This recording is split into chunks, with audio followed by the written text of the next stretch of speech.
had to kind of do a lot of it myself.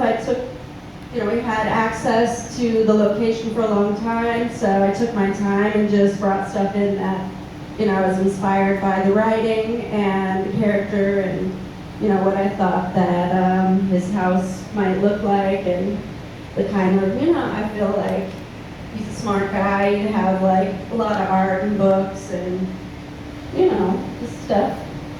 And she painted bathroom herself. So She painted all those. that right there. Like all those rooms, yeah. Yeah. All those rooms are bones. Everything else is brought in, the paint.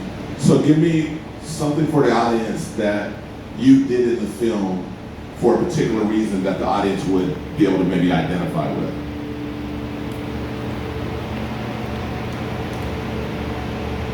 All of it, really. I don't know. Like the whole house, really. Something you were really proud of, how about that? Or something that you thought of and like, ooh, let me do that, and that's gonna Well, I dyed the rug.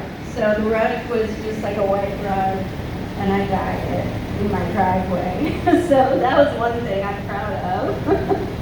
All the lamps and all that. I mean, she really did all that. Like, painted the walls and all. I mean, it's a totally different house, And she also directed the Slam and Sand scene too. So Oh, yeah. I wasn't even there. I know that's Lazaro's favorite part. Yeah, so that's her. But yeah, she came over in my kitchen and we just shot that. Sacramento, let's give it up for Jarrell. Come on, Jarrell. Look at it. I ain't gonna ask you a question. I'm gonna let you just talk. Go ahead. Honestly, man, we appreciate being here. Appreciate you guys coming to check out this film. I'll also speak for Brittany and Andrea, who couldn't be here today. We thoroughly enjoyed doing this process. It was so fun. We had so much fun. Yeah, man, and it was just beautiful. We were able to get on set. Jamal allowed us to be ourselves. He didn't really try to, try to hold us back. It was about being funny, but it was about being authentic. And he genuinely allowed us to be authentic, and we had really fun doing that. So we're really appreciative of you, brother, and you guys, but also you, KJ, for bringing us here, man. So thank you, guys. And Jarrell, was he a great actor? He's a hell of an actor. He did such a great job. He was to be likable on screen like that, and be so charming. I mean, come on, man. Come on. Yeah, so Jarrell, I'm gonna ask you a personal question. Possibly be. I got a couple of them. What was you thinking when you first saw the script? When you first read the script? Honestly, like I was saying to him earlier, man, I laughed. I tell people, if you get a script and it's a page turner and you're just laughing, it's almost something you're extremely excited about. But honestly, I thought it was wild as hell. I was like, this guy's really stretching limits here.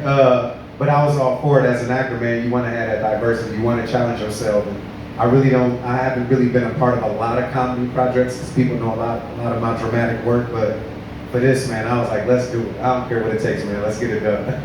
And then what part of the role were you most concerned about? Possibly be talking about.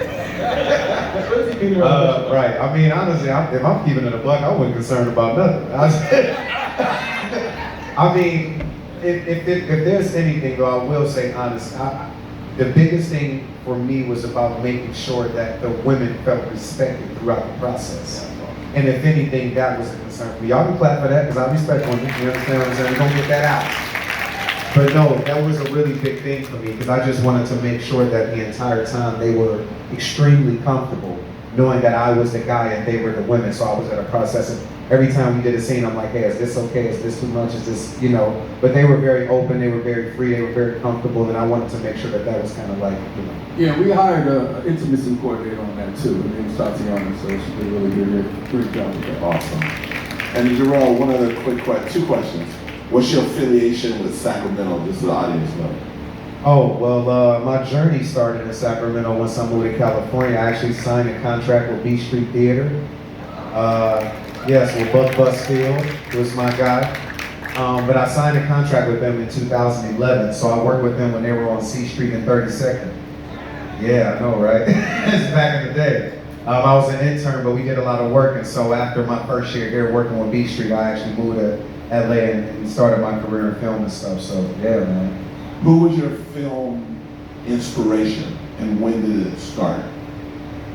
Just as far as my life goes, honestly, I didn't have an inspiration. It just kind of was a God-given thing, if I'm being completely honest. When I was a kid, I was the guy that would imitate my mom and dad. And they would be like, ooh, do that again. And they would laugh. And it was very fun for me. I found that so enjoyable. And so I knew in that moment at the age of like 2 or 3, like I want to entertain people for the rest of my life. So it was already set up to know like this is what I wanted to do. And hopefully what you guys seen today, you know, in me living my dreams, that you felt that, and I appreciate that. So Sacramento, when you guys, a lot of you heard the story about how this film festival came about. I was in Martha's Vineyard. I saw this movie and I was trying not to see it literally. Let me get this confession out real quick. So this is a true story. I looked at the trailer, I was like, I can't watch that. So the film before it played, and then this one came up, and I was getting ready to leave. Jamal came up, man, KJ, I'm a big fan. Cool. I was like, great. He's like, man, just make sure you watch my film. I said, no problem, I got you. He walked away, he said, it's threesome.